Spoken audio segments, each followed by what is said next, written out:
Hello, I'm Mr. 166, and this is the first part of my review of Samurai Jack Season 5, where I'll be discussing about each episode in detail in terms of its story, themes, characters, quality, pace, and overall opinions from both the community's perspective and mine. In addition, I'll also be mentioning my own personal thoughts about the season from time to time. Now, except for this video, this series will be full of spoilers, lots of it. So if you haven't seen the new season yet and you plan to watch it, then don't watch the upcoming reviews unless you have seen all the episodes, or if you just don't care about spoilers. Now this is my first time doing these types of videos, especially on a cartoon show, so I apologize if there's something I missed or didn't focus enough in detail that you guys noticed throughout my reviews. With that in mind, let's begin the video, shall we? As the title suggests, this part is pretty much an introduction for those who haven't seen or even heard the show, though I think I should also tell about my own experience growing up with the series, as well as my opinion to the announcement of its return. Ah yes, Samurai Jack. Where do I begin?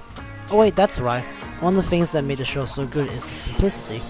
For those who don't know, Samurai Jack is an action-adventure cartoon series originally airing from 2001 to 2004, and was recently revived for a final season in early 2017.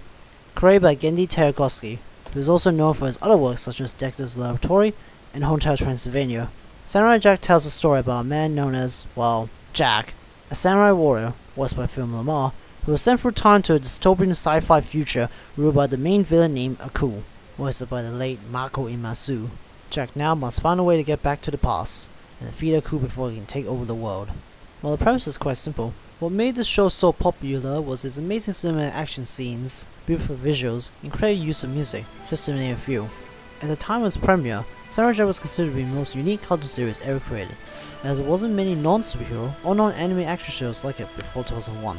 The series ran for 4 seasons with a total of 52 episodes in its original debut, receiving praise from both critics and fans alike, and it won 12 awards, 4 of which were Primetime Anime Awards, including Outstanding Animated Program along with other nominees. This show is just great, just so great.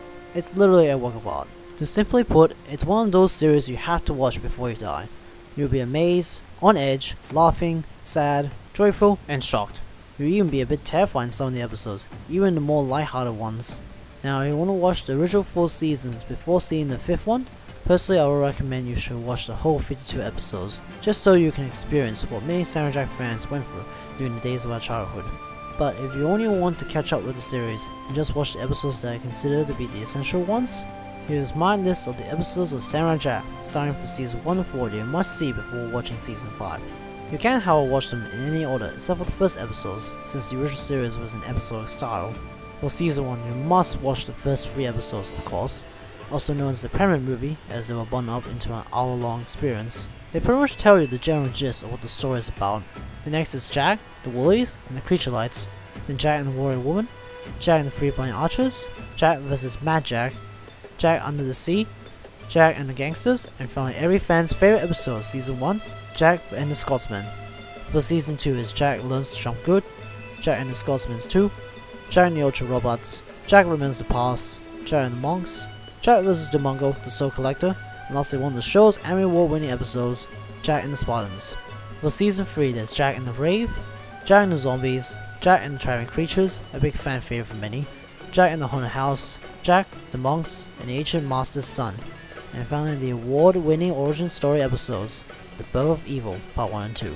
And last but not least, for season 4 it's Jack vs the Ninja, Robot Samurai vs Monobot, Samurai vs Samurai, the Aku Faction, the Scotsman Saves Jack, Part 1 and 2, Young Jack in Africa, a prequel story focusing on Jack when he was training with one of his masters, and of course the final episode of the original one in the series, Jack and the Baby.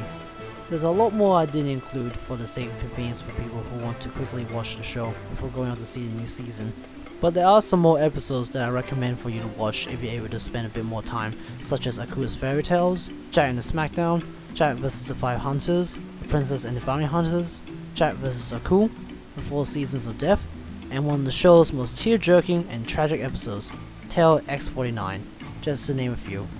Now I guess this is the part where I talk about my experience watching Samurai Jack as a kid, as well as my reaction to its revival. I was around 6 years old when the show was still a big thing on Cartoon Network, with reruns airing on many nights, and Samurai Jack himself can be seen with other well-known cartoon characters, both old and new, during the commercial breaks.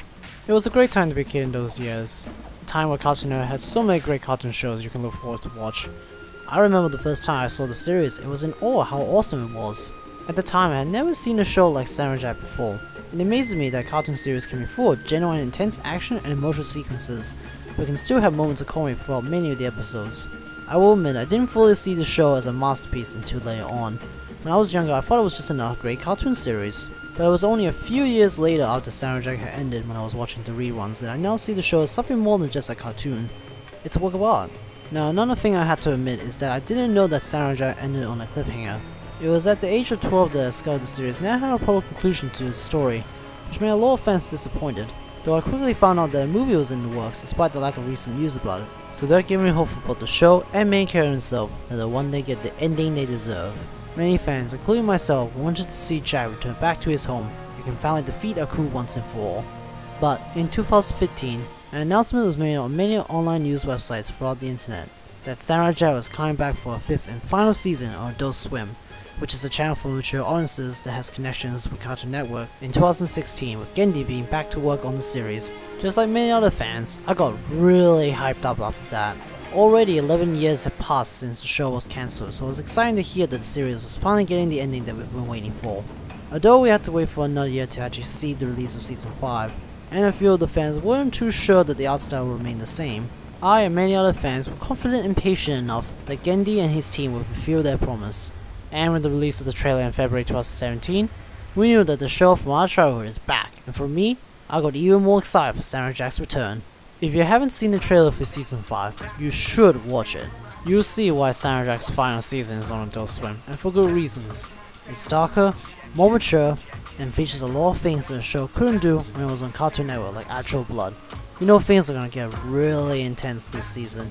And that's all for this video. I hope you guys enjoyed. If there's anything you liked or didn't like, leave a comment down below. Give a like, and maybe even subscribe. Tune in next time to see the actual review of Samurai Jack Season 5, starting with Episode 1. I'm Mr. 166, and I'll see you all soon, hopefully.